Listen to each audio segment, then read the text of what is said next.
2021년의 대단원을 막을 내리는 마지막 주일을 앞두고 저는 설교 때문에 고민을 했습니다. 무슨 설교를 하는 것이 좋을까? 설교에 대한 것이었습니다.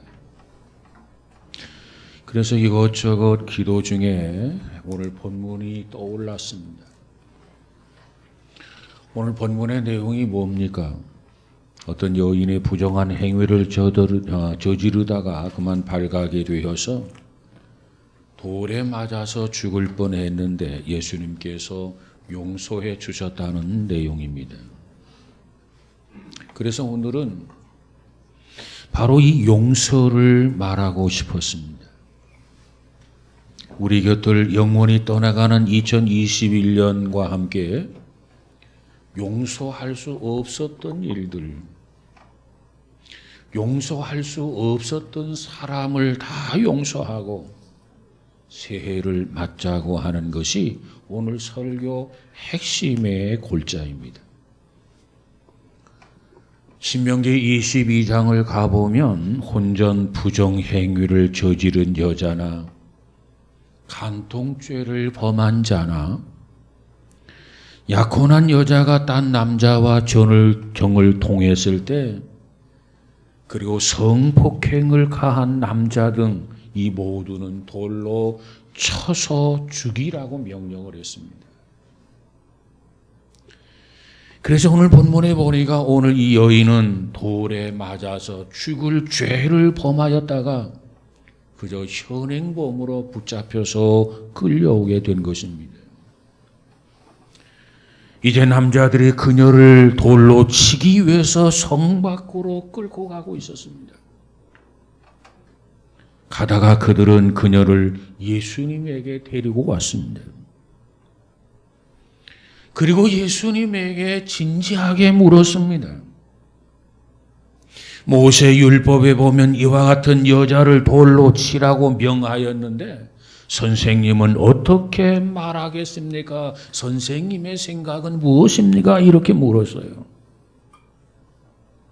이때 만일 예수님께서 이 여인을 돌로 치라고 했더라면 그동안의 사랑의 공헌이 실없는 넋두리가 되고 말 것입니다. 그러나 만약에 돌로 치지 말라고 했더라면 어떻게 되었을까요? 예수님은 모세 율법을 범하게 되는 것입니다.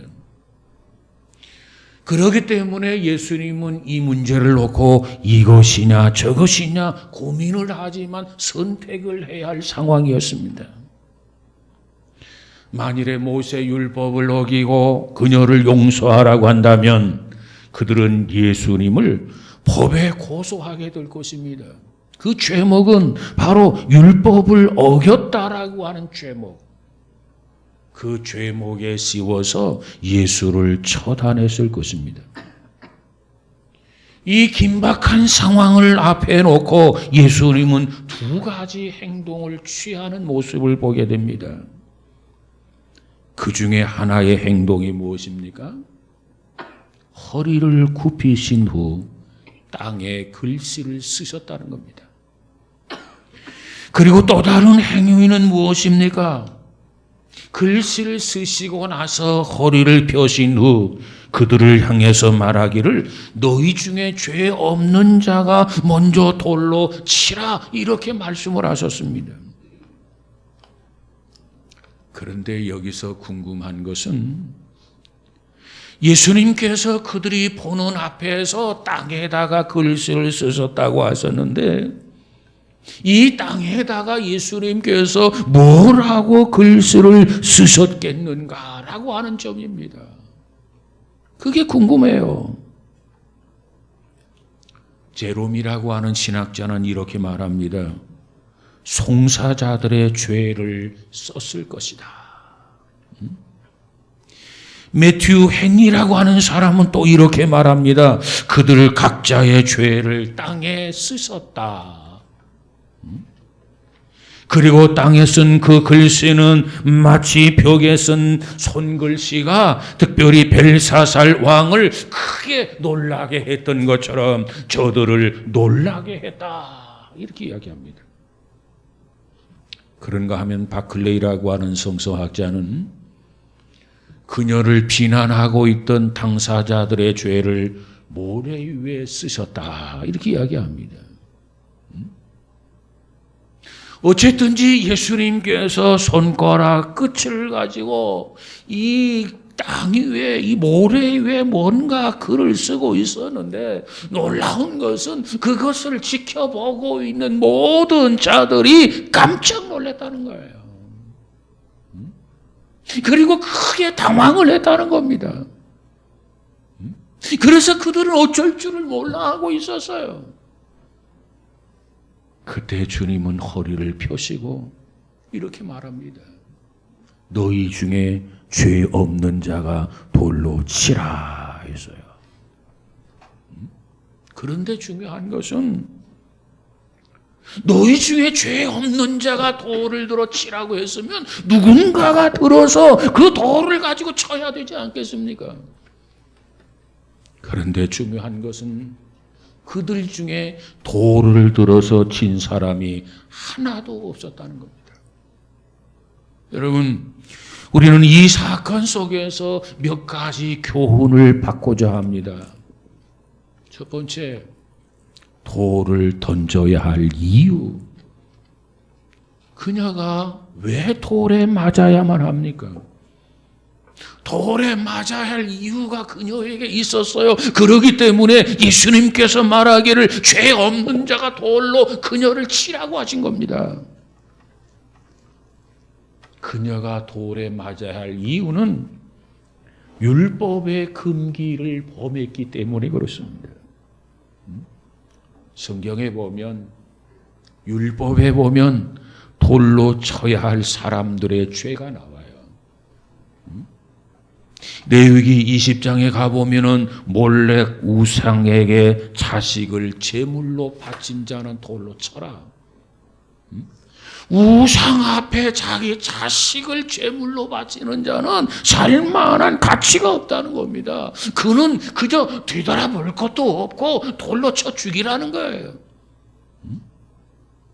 레위기 20장 27절에 가서 보니까 신접하거나 박수가 된 자, 점쟁이, 돌로 쳐 죽이라는 거예요.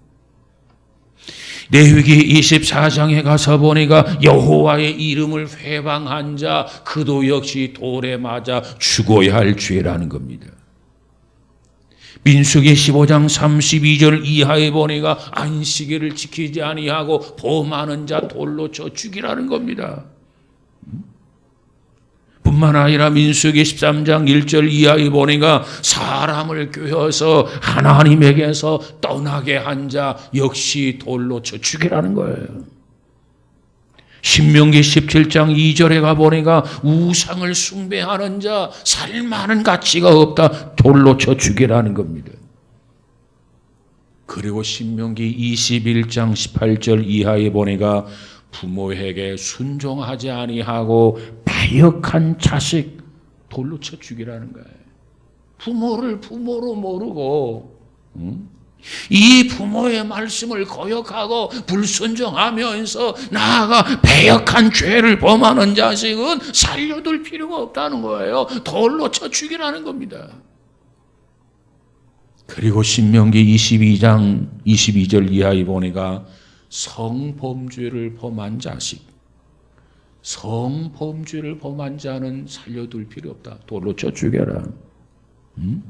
자, 이처럼 성경에는, 율법에는 이와 같이 돌로 쳐야 할 죄들을 언급해 주고 있어요. 그렇기 때문에 그녀는 신명기 22장에서 그만 이 부도덕한 부정을 저질렀기 때문에 돌을 맞아 죽어야 할 죄, 이것이 당연하다는 겁니다. 그래서 예수님이 말하기를 너희 중에 죄 없는 자가 이 돌을 가지고 이 여인을 돌로 쳐서 죽이라, 이렇게 이야기한 거예요. 그것이 첫 번째 이유입니다.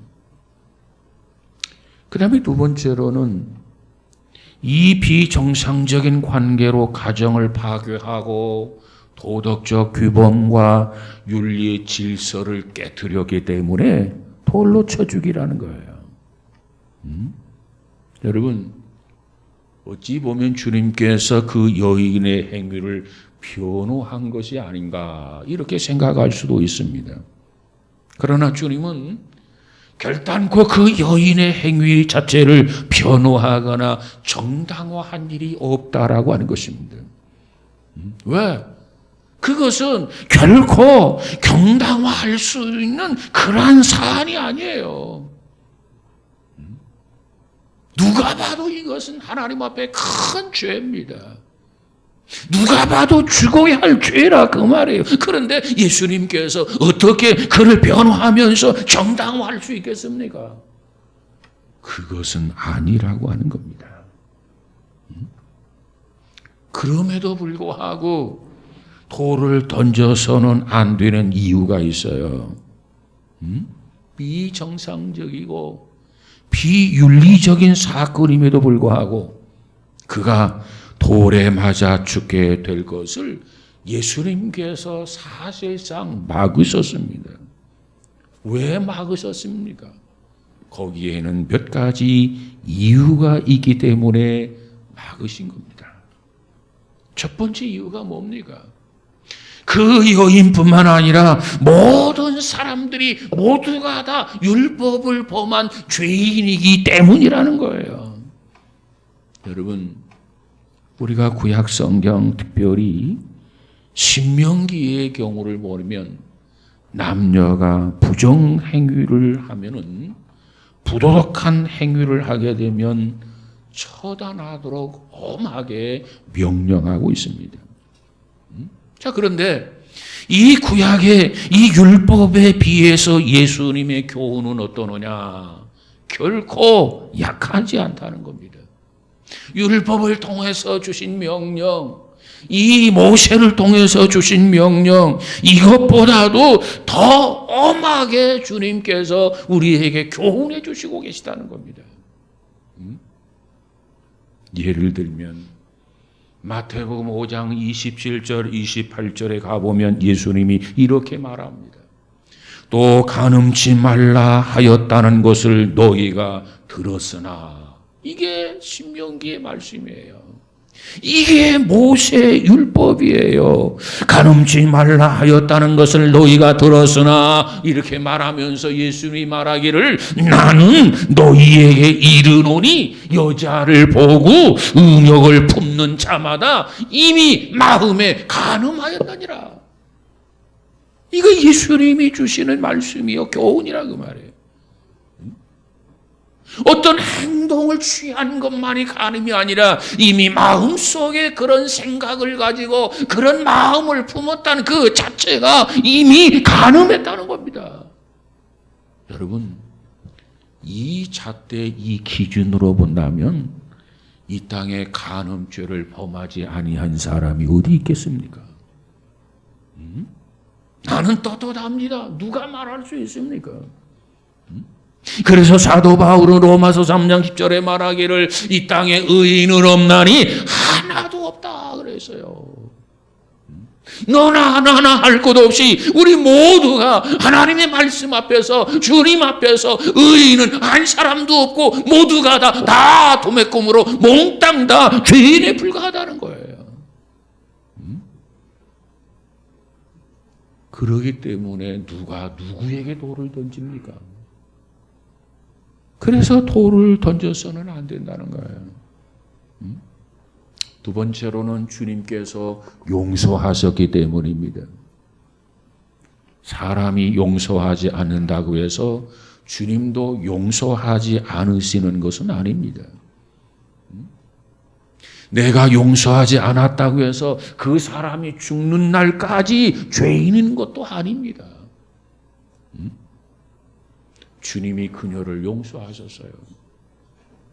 그런데 주님이 사하셨는데, 주님이 용서하셨는데 누가 그 여인을 향해서 돌을 던질 수가 있느냐 그 말이에요. 어느 누구도 그녀를 정죄할 수가 없었습니다. 더더군다나 저들은 자신만이 가지고 있는 죄, 자신만이 은폐하고 있는 죄, 아무도 모르고 자기만이 알고 있는 죄예요.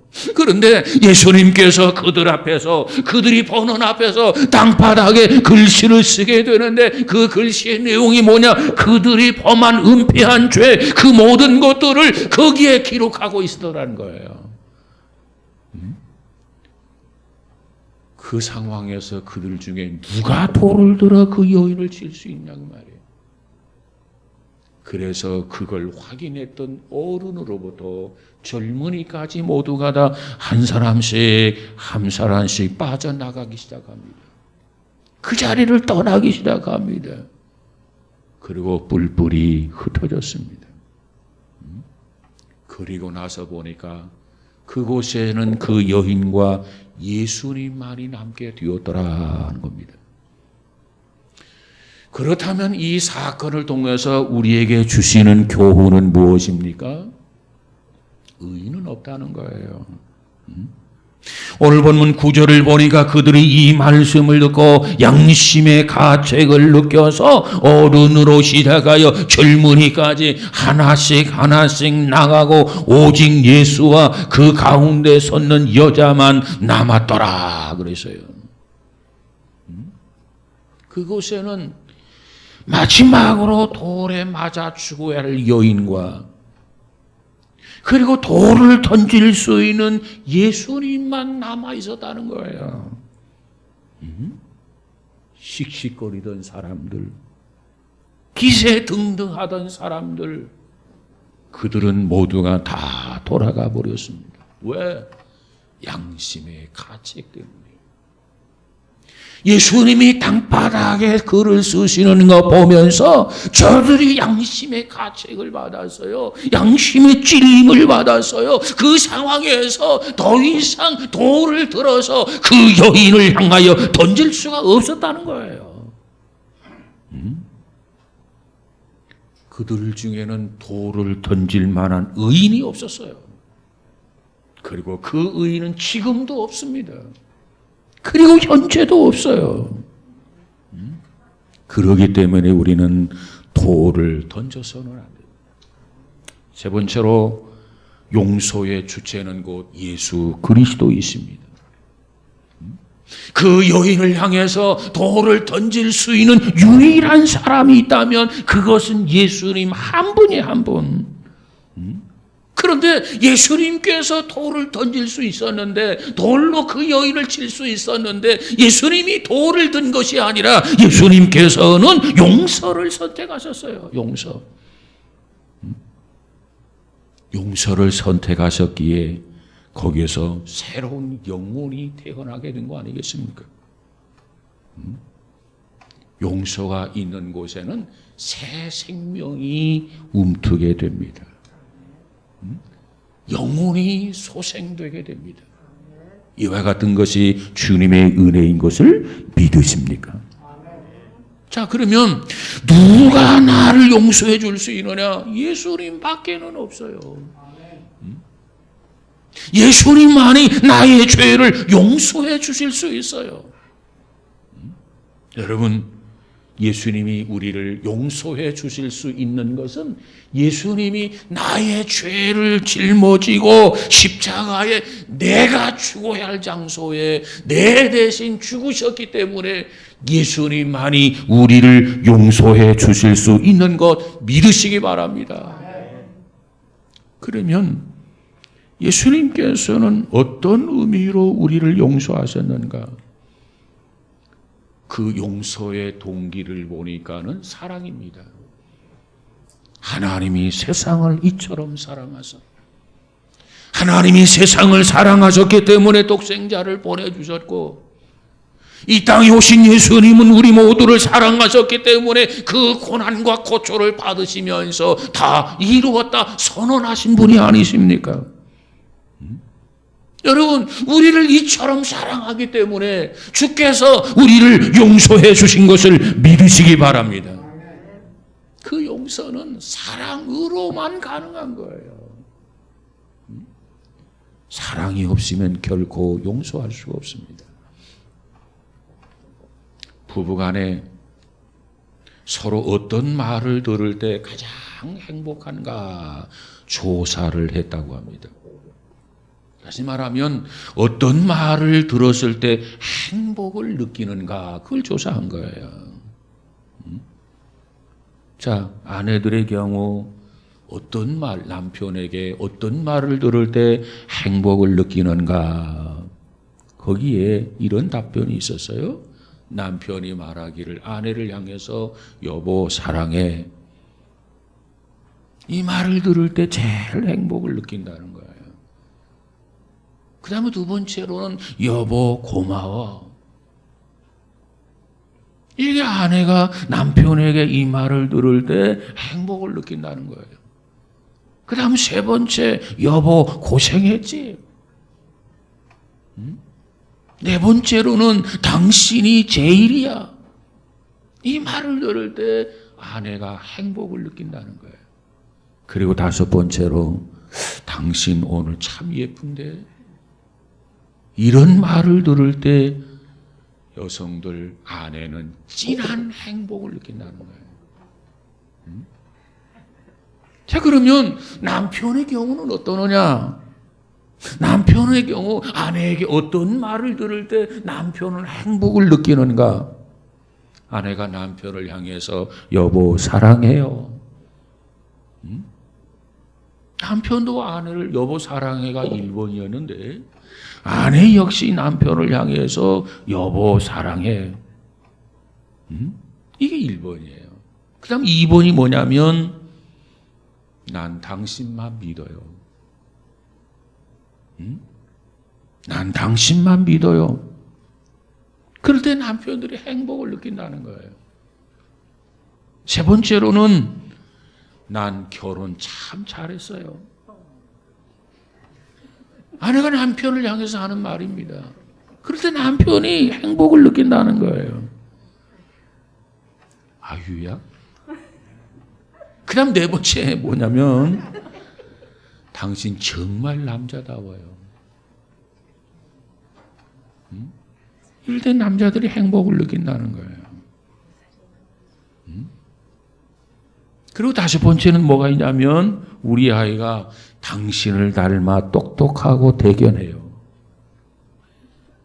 이런 말을 할 때 남편들은 행복을 만끽한다는 겁니다.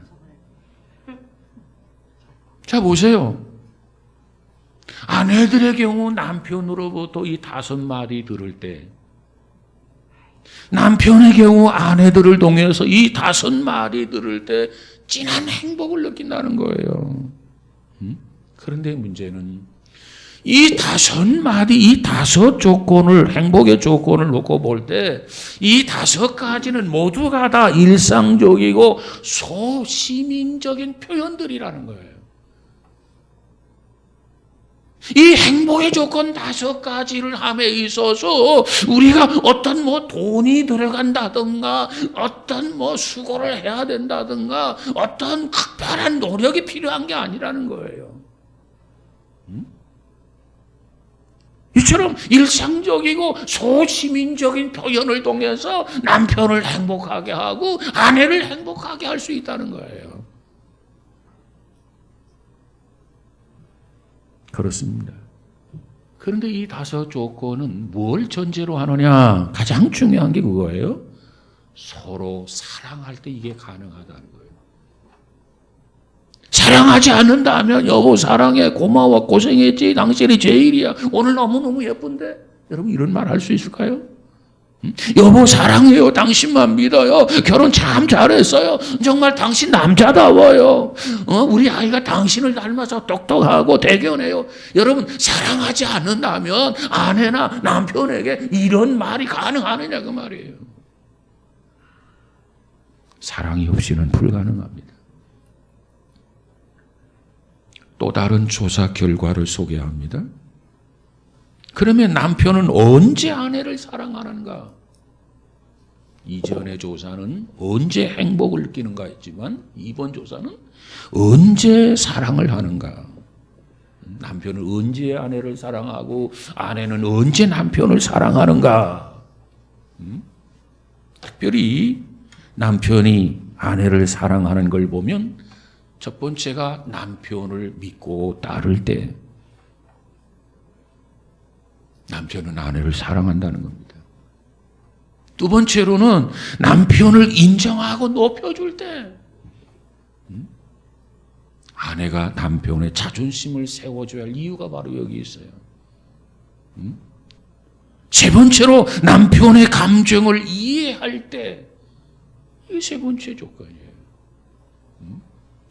그러면 아내는 더더욱 사랑을 받게 된다는 겁니다. 그 다음에 그러면 아내는 언제 남편을 사랑하는가? 가정에 충실할 때. 남편들이 가정에 관심을 가지고 가정에 충실하면 할수록 아내들은 남편을 더 사랑하게 된다는 거예요. 두 번째로 아내들의 수고를 이해할 때. 이 가사라고 하는 게 보통 힘든 일이 아니잖아요. 그걸 이해할 때. 그 다음 세 번째로 인격적으로 대할 때 아내는 남편을 더더욱 사랑하게 된다는 답이 나왔어요. 사랑하는 성도 여러분, 이제 6일이 지나면 2021년은 막을 내리게 됩니다. 우리는 반드시 금년 안에 금년을 보내기 전에 용서하고 정말 서로 뜨겁게 더 사랑하고 좀 더 사랑하고 이러한 결심과 더불어 이 한 해를 마감하는 2021년 이 한 해가 되기를 주님의 이름으로 축복합니다. 우리는 말하기를 사랑해서는 안 될 사람을 비련이라 비애라 이렇게 이야기합니다. 또 사랑할 수 없는 사람을 사랑하는 것을 우리는 초월적 사랑이다 이렇게 이야기합니다. 우리가 서로 용서하고 사랑하는 것 이것은 숭고한 사랑입니다. 그래서 헬라인들은 이 사랑을 뭐라고 했느냐? 아카페라 이렇게 불렀어요. 여러분 혹시 우리 안에 갈등이 있습니까? 우리 안에 어떤 증오가 있습니까? 우리 안에 어떤 분노가 있습니까? 우리 안에 어떤 원한을 가지고 있습니까? 원하기는 이 한 해가 지나기 전에 그 모든 걸 다 똘똘 모아서 폐기처분하시기를 주님의 이름으로 축복합니다. 여기서 벗어나야 돼요. 여러분 이것이 뭐가 좋다고 이것을 품고 이 한 해를 그냥 지날 수 있느냐 그 말이에요. 정리해야 됩니다. 버려야 됩니다. 폐기처분해야 할 것들이란 말이에요. 여러분 지금 세계는 코로나19로 인해서 지난 2년 동안 골머리를 앓고 있어요. 우리나라 경우도 예외는 아닙니다. 아니 일상적 단계로 회복이 되어지나 기대를 가지고 있었는데 멈추어진 상태입니다. 그리고 확진자는 계속 늘어나고 있습니다. 그리고 변이 바이러스가 계속해서 생기고 있습니다. 참 골치 아프지요. 마음이 무겁지요. 그러나 그것보다도 더 골치 아프고 더 해로운 것들이 있다고 하는 걸 잊어서는 안 돼요. 아니 코로나보다도 우리에게 더 골치 아프고 우리에게 해로운 것이라고 하는 거 그것이 도대체 무엇입니까? 그것은 우리가 가지지 말아야 할 증오를 가지고 있기 때문에 그래요. 그것은 우리가 가지지 말아야 할 시기가 우리 안에 있기 때문에 그래요. 그것은 우리가 가지 말아야 할 미움이 우리 안에 있기 때문에 그래요. 우리 안에 원한을 품고 있기 때문에 그래요. 우리 안에 질투를 가지고 있단 말이에요.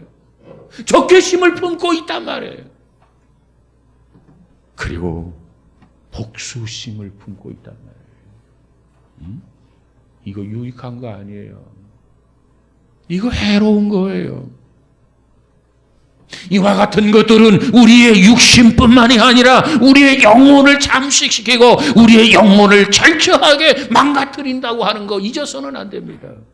여기에 벗어나지 아니한다면 우리는 결코 하나님의 형상을 회복할 수가 없어요. 우리 모두는 그리스도 안에서 하나님의 형상을 회복해야 됩니다. 하나님의 모습을 우리가 찾아가야 돼요. 이것이 신앙생활이에요. 주님을 닮아가야 된단 말이에요.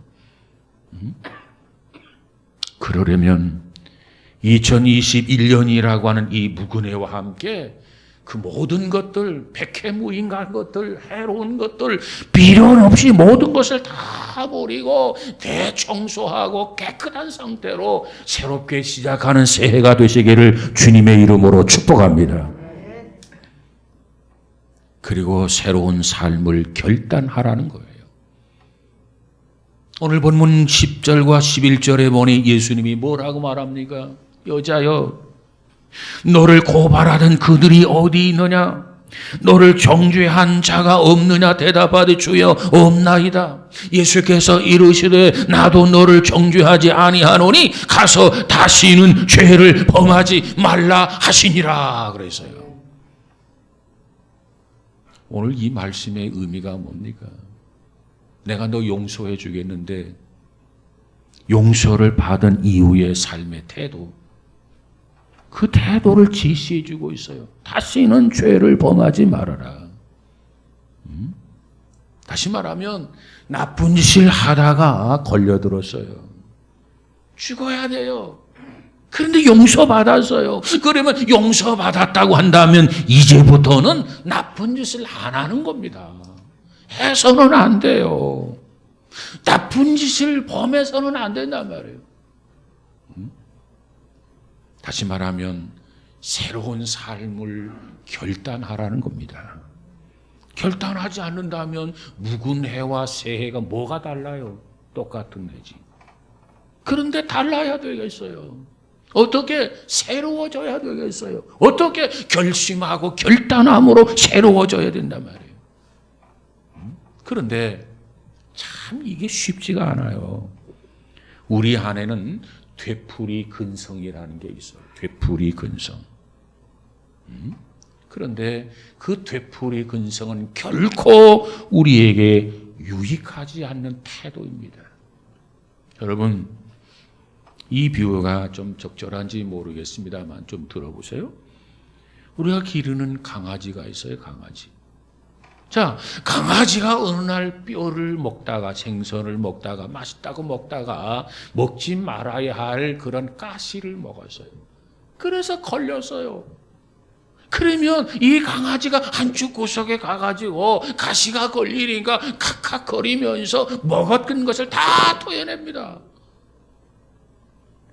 그리고 어떻게 해서 가시가 나온 것 같아요? 그 다음 그 강아지는 토했던 것을 또다시 핥아먹어요. 이게 강아지예요. 여러분, 우리의 인생이 이렇게 되어서 되겠습니까? 오늘 성경은 말하기를 결단하라는 거예요.